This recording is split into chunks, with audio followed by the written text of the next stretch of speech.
Hello everyone, welcome to गुरुजी उत्तराखंडी। जैसा कि आप लोग जानते हैं कि उत्तराखंड में इस समय लैब असिस्टेंट की वैकेंसीज़ निकली हुई हैं और उनकी प्रिपरेशन के लिए हमारी एक विदाशी लर्निंग ऐप है जिस पर एक कोर्स चल रहा है। अगर आप लोग भी लैब असिस्टेंट की इस पोस्ट के लिए अपनी प्रिपरेशन और अच्छी तरह से करना चाहते हैं तो आपको हमारे कोर्स की डिटेल्स ज़रूर चेक करनी चाहिए। इसके लिए आपको गूगल प्ले स्टोर पे जाकर विदाशी लर्निंग ऐप को डाउनलोड करना है और वहाँ पर आपको हमारे इस कोर्स की सभी डिटेल्स मिल जाएंगी। वहाँ पर आप हमारे इस कोर्स के डेमो लेक्चर्स भी देख सकते हैं। तो आइए स्टार्ट करते हैं आज का टॉपिक। आज का टॉपिक है हमारा लॉज ऑफ केमिकल कॉम्बिनेशन यानी रासायनिक संयोजन के नियम। अब अगर आपको याद हो तो लॉज ऑफ केमिकल कॉम्बिनेशन में से दो लॉज जो हैं, पहला law of conservation of mass और लॉ ऑफ कांस्टेंट प्रोपोर्शन, इसको हम एक वीडियो में डिस्कस कर चुके, तो इसको हम यहाँ पर शॉर्ट में देखेंगे। Law of conservation of mass, जिसे हम द्रव्यमान संरक्षण का नियम भी कहते हैं, एंटोइन लॉयवॉइजर ने दिया था ये।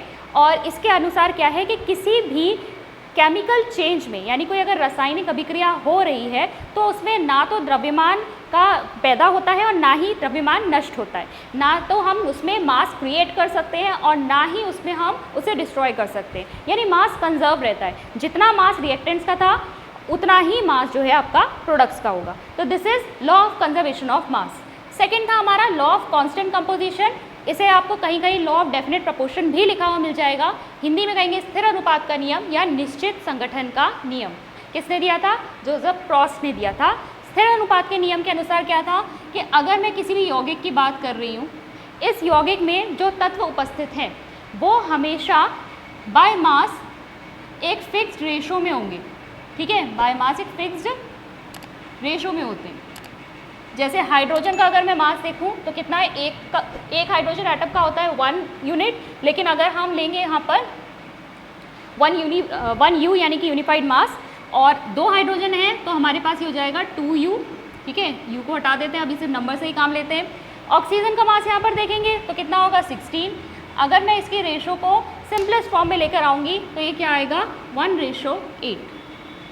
अब ये वाटर का जो मॉलिक्यूल है ये मैं किसी भी सोर्स से लाऊं, चाहे मैं कहीं भी से भी किसी भी रिवर से ले आऊँ, किसी पॉन्ड से ले आऊँ, कोई डिस्टिल वाटर ले आऊँ, लेकिन जब मैं इसे ब्रेक करूँगी तो मुझे इसमें ये जो एलिमेंट्स हैं बाय मास किस फिक्स रेशो में मिलेंगे, इनका अनुपात हमेशा मुझे द्रव्यमान का अनुपात जो है वो हमेशा 1:8 ही मिलेगा। ठीक है, इररिस्पेक्टिव ऑफ कि मैंने किस सोर्स से जो है ये वाटर लिया है। थर्ड आता है आपका लॉ ऑफ मल्टीपल प्रोपोर्शन यानी गुणित अनुपात का नियम। ये दिया था डाल्टन ने 1803 में। तो देखिए इसके अनुसार क्या है, when two elements combine with each other to form 2 or more than 2 compounds, the masses of one of the elements which combine with fixed mass of other bears a simple whole number ratio to one another। ठीक है, अब यहाँ पर हिंदी में भी एक बार देख लीजिए। यदि दो तत्व संयोजित होकर एक से अधिक यौगिक बना रहे हैं, ठीक है, हम दो तत्वों की बात कर रहे हैं, कोई भी दो एलिमेंट्स अगर वो एक से अधिक यौगिक बनाते हैं तो एक तत्व के साथ दूसरे तत्व के संयुक्त होने वाले द्रव्यमान छोटे पूर्णांकों के अनुपात में होते हैं। एग्जाम्पल से समझेंगे और ज़्यादा क्लियर हो जाएगा। मैंने यहाँ पे एग्जाम्पल लिया है CO and CO2। This is carbon monoxide, ये है कार्बन डाइऑक्साइड। यहाँ पर हम देख रहे हैं कार्बन मोनोऑक्साइड में कार्बन का मास कितना है 12 ग्राम, ऑक्सीजन का कितना है 16 ग्राम। CO2 में हम बात करते हैं, CO2 में देखिए कार्बन का है 12 ग्राम, ऑक्सीजन के यहाँ पे 2 एटम आ गए, ठीक है, 2 परमाणु आ गए, तो यहाँ पर कितना हो जाएगा 32 ग्राम।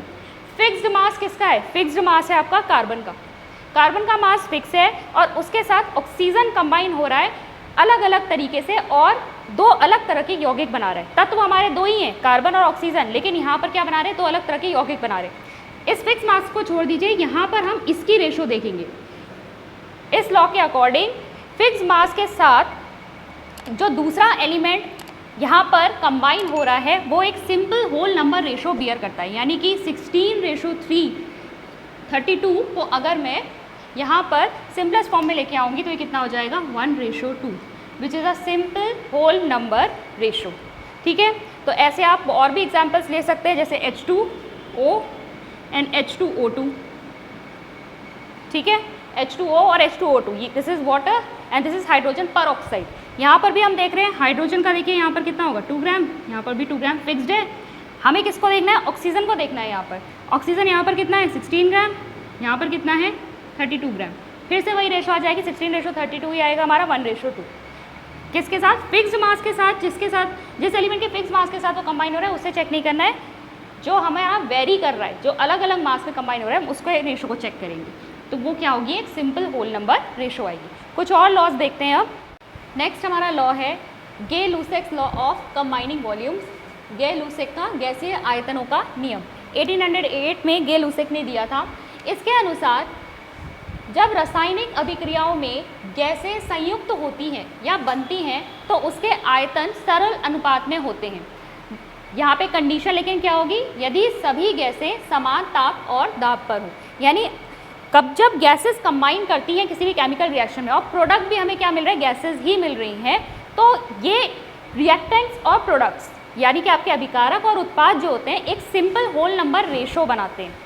अब लेकिन हमारी कंडीशन यहाँ पर ये है कि जो टेम्परेचर और प्रेशर है, जो तापमान और दाब है, वो समान होना चाहिए सब गैसेस के लिए, रिएक्टेंट्स के लिए भी और प्रोडक्ट्स के लिए भी। एग्जाम्पल देखते हैं हम, जैसे कि हम यहाँ हाइड्रोजन और क्लोरीन की रिएक्शन करवा के बना रहे हैं हाइड्रोक्लोरिक अम्ल। हाइड्रोजन हमने यहाँ 1 वॉल्यूम लिया, यहाँ पर हमने क्लोरीन 1 वॉल्यूम लिया और हमें यहाँ पर क्या मिल रहा है, डबल वॉल्यूम मिल रहा है किसका, हाइड्रोक्लोरिक अम्ल का। ये दोनों ने ऐड होकर यहाँ वॉल्यूम डबल कर दिया।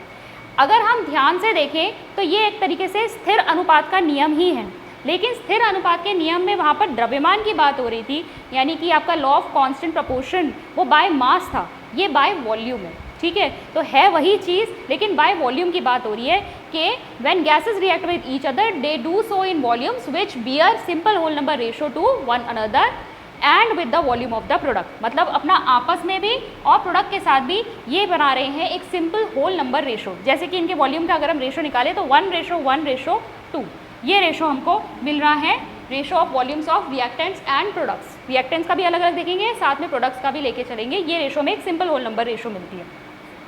अब देखिए एवोगैड्रोस लॉ की बात करते हैं। एवोगैड्रो लॉ को समझने से पहले हम बात करेंगे एक बर्जीलियस हाइपोथेसिस की, बर्जीलियस की परिकल्पना। इस नियम के आने के बाद, ये जो गे-लुसेक का नियम था गैसों के विषय में, इसके आने के बाद बर्जीलियस ने क्या कहा कि डाल्टन के नियम में हमने क्या पढ़ा था कि एटम्स कंबाइन करते हैं एक सिंपल होल नंबर रेशो में ताकि वो एक यौगिक बना सके। और यहाँ पर हम क्या देख रहे हैं कि वॉल्यूम ऑफ गैसेस यहाँ पर कंबाइन हो रही हैं और हमें गैसेस अगर प्रोडक्ट मिल रहा है तो यहाँ पर भी सिंपल होल नंबर रेशो मिल गई। ठीक है, तो सिंपल होल नंबर रेशो में गैस वॉल्यूम्स भी कंबाइन होते हैं, वो भी एक simple whole number ratio bear करेंगे, और सेम आपने एटम्स के केस में ही पढ़ा।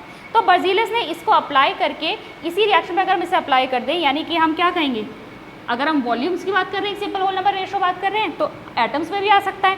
एटम्स में भी हमने ले लिया कि हाइड्रोजन के n एटम्स, क्लोरीन के n एटम्स मिला के क्या बना देंगे, HCl के 2 n एटम्स। डबल बन रहा है यहाँ पर, जैसे वॉल्यूम में बन रहा है हमारा, यहाँ 1 volume hydrogen 1 volume chlorine, double volume आ गया हमारा HCl का। इसे किस हम एटम्स में भी कर रहे हैं। अब एटम के साथ उन्होंने यहाँ पर क्या किया, अगर हम n की वैल्यू 1 रख दें, यानी 1 हाइड्रोजन का एटम ले, 1 क्लोरीन का एटम ले, तो हमें यहाँ ट्वाइस मिलना चाहिए HCl का मॉलिक्यूल। ठीक है, HCl का जो आपका मॉलिक्यूल है या एटम, इन्होंने इसको यहाँ पर बोला कि HCl का जो एटम है।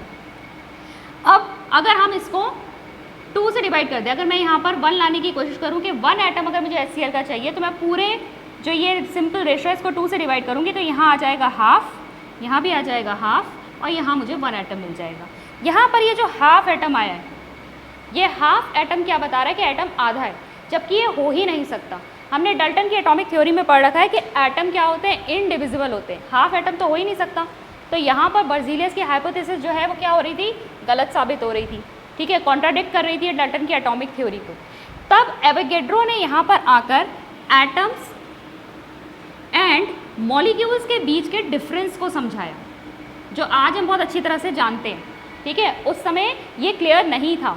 तो एटम्स और मॉलिक्यूल्स के बीच में क्या डिफरेंस होता है वो एवोगैड्रो ने उस समय बताया कि एटम किसी भी एलिमेंट का वो सबसे छोटा कण है जो किसी केमिकल रिएक्शन में यानी एक रासायनिक अभिक्रिया में पार्टिसिपेट करता है, भाग लेता है। जबकि मॉलिक्यूल क्या है, मॉलिक्यूल वो सिंपलेस्ट पार्टिकल होता है जो इंडिपेंडेंट एग्जिस्टेंस जिसकी हो सकती है नेचर में, यानी जो प्रकृति में स्वतंत्र रूप से आपका एग्जिस्ट करता है, वो होते हैं मॉलिक्यूल्स। लेकिन रासायनिक अभिक्रिया में कौन हिस्सा लेते हैं, एटम्स। तो अगर हम यहाँ पर कॉन्सेप्ट लगाएंगे तो यहाँ हम एटम का कॉन्सेप्ट नहीं लगाएंगे, यहाँ हम किसका लगाएंगे, मॉलिक्यूल का। तो यहाँ पर अगर आप इसे कहेंगे 1 मॉलिक्यूल, और यहाँ पर भी आएगा 1 मॉलिक्यूल, तो यहाँ हमारे बन रहे हैं 2 मॉलिक्यूल्स। ठीक है, तो यहाँ हम मॉलिक्यूल लेकर चलेंगे। इस नियम को अगर लिखना चाहेंगे, क्या लिखेंगे? Equal volumes of all gases under similar conditions of temperature and pressure contain equal number of molecules. यानी अगर हम इक्वल वॉल्यूम्स ले रहे हैं तो इक्वल वॉल्यूम्स में हमें जो नंबर ऑफ मॉलिक्यूल्स मिलेंगे वो भी इक्वल होंगे। ठीक है, तो अगर मैं हाइड्रोजन का यहाँ 1 वॉल्यूम ले रही हूँ, क्लोरीन का 1 वॉल्यूम ले रही हूँ और ये वॉल्यूम इक्वल है, एक चीज़ ध्यान में रखनी है, टेम्परेचर और प्रेशर सेम होना चाहिए। सेम टेम्परेचर और प्रेशर पे हम मेजर कर रहे हैं, वॉल्यूम भी अगर बराबर है तो इसमें नंबर ऑफ मॉलिक्यूल्स भी क्या होंगे? इक्वल होंगे। ठीक है, नंबर ऑफ मॉलिक्यूल्स भी यहाँ पर इक्वल हो जाएंगे। तो ये है आपका एवोगैड्रो का नियम। तो ये था आज का टॉपिक, आई होप क्लियर हुआ होगा। मिलते हैं नेक्स्ट वीडियो में, thank you. For more online courses, download Vedasri Learning app.